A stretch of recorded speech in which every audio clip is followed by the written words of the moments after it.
一提到多肉，有些人说它好养，丢外面不管能长一大片；有些人说它难养，像伺候老佛爷一样照料，还是通通死翘翘。其实啊，这其中的原因有两种，一个是你陷入了养护误区，一个是你没有选对品种。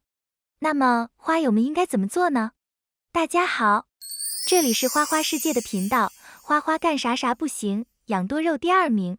开始今天的影片前，先开启小铃铛，以免错过更有价值的养护技巧。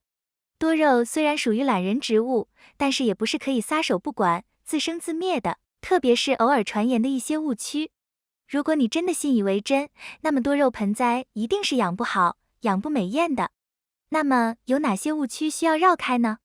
哪些品种好养活呢？花花通过这期的免费视频，帮助你避雷5个养护误区，其中第3个，90%的人都误解过。除此之外，今天还介绍6种易爆仔的多肉，种1盆变10盆，一起来看看吧。误区1：多肉耐旱。不少朋友听信了卖花的人说多肉是耐旱的植物，就很少给多肉植物浇水。其实这句言论是有失偏颇的。因为虽然生长在沙漠地区的多肉的确不喜欢特别多水的环境，但是并不代表它们不需要水分。多肉需要浇水，也只有吸收水中的养分，才能够茁壮成长，否则多肉植物的确不会直接死亡，但是想要出状态，那也是不可能的。误区2：控水。同样是浇水问题，不少人遵循控水可以控型的言论，而不怎么给水。但是浇水对于多肉来说是非常重要的一环，特别是在生长期的多肉，我建议必须给足水分，才能够快速成长。另外，多肉比较喜欢微酸的环境和土壤，所以可以在水中适当加入一些盐酸，把 pH 值调到 5.2 左右。其实，在浇灌和冲刷的过程中，可以把一些虫卵、无机盐给冲刷出来，这也是为什么推荐大家浇透的原因之一。控水的确是有必要的，但是建议大家只在多肉植物休眠期间控水，达到防止烂根的效果。误区3：只有夏天会晒伤。不少人不把晒伤这件事情当一回事，以为多肉植物只有在夏天才会在强烈的阳光下会晒伤。诚然，如果你直接拿到太阳底下晒，夏天的太阳的确恶劣。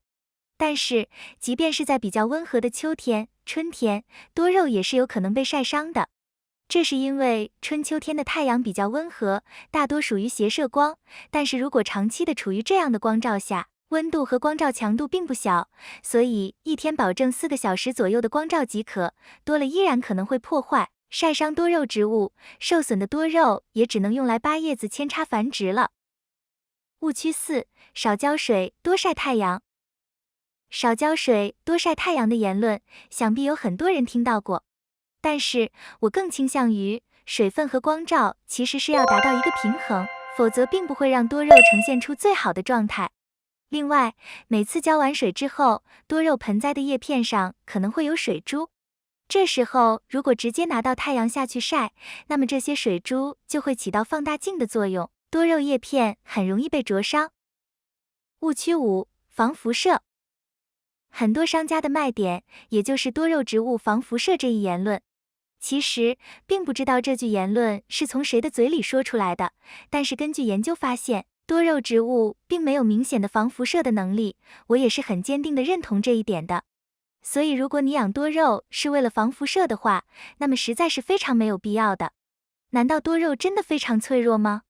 其实并不都是。花花下面给大家介绍6种易繁殖的多肉，养1盆爆1盆，能帮助花友们少花不少心思。1、玉坠。花花新入了1盆玉坠，它的生长速度特别快，还非常爱在茎秆底部爆小仔，扦插叶插都特别好成活。爆盆技巧：玉坠常在植株底部爆仔，如果碰上不爱爆仔的玉坠，可以把多肉茎秆底部的叶子摘一摘，通常30天内就能见效，狂冒小仔。2、观音莲。观音莲是多肉界的爆仔王，养1颗能生1窝的肉，非它莫属，而且数量是呈几何倍数的增长，3个月爆1圈，半个月再翻倍。爆盆技巧：观音莲的爆仔能力是天生的，我们平时只需关注它的长势，发现盆小了赶紧更换大盆，等小崽长大了砍下来另行栽种即可。3. 黄金万年草。黄金万年草是多肉界的护盆草，能当上护盆草的多肉，一定是生长速度快的品种。黄金万年草只需4个月就能长爆盆。爆盆技巧：想让黄金万年草长得快，可以在基质中适当增加草炭土的含量。如果多肉有衰败的趋势，别担心，剃个头让它重长就行。4. 玉蝶。说到容易抱小崽的多肉，花花又把玉蝶拎了出来，因为它除了难度下外，其他季节还是很好养的，而且生长速度快，还容易长成老桩。爆盆技巧：养护玉蝶可以让它多晒太阳，增大昼夜温差，养护条件越好，玉蝶上色越快。抱崽太多时，要注意通风防黑腐。5. 龙月。好养爱抱崽的多肉，还有捕获中的大捕获龙月，它和鸡龙月都特别抗冻不怕冷，还最爱抱小崽。爆盆技巧：龙月和鸡龙月喜欢光照充足、通风良好的环境，每年春秋适当多浇水，30天追施一次磷钾肥，群生爆盆速度就会特别快。6. 不死鸟。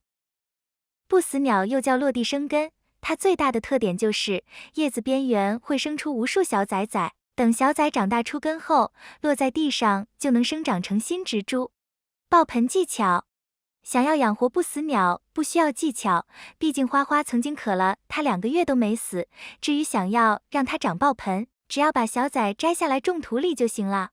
总结：花友们在日常养护过程中，一定要避雷商家的陷阱和容易陷入的误区，稍稍多花些心思在肉上，肉一定会爆满盆。当然，养护也只是一方面，选择好多肉会让你事半功倍。大家快来试试吧！以上就是本期内容，喜欢花花的内容，请先开启小铃铛，以免错过更有价值的养护技巧。我们下期见。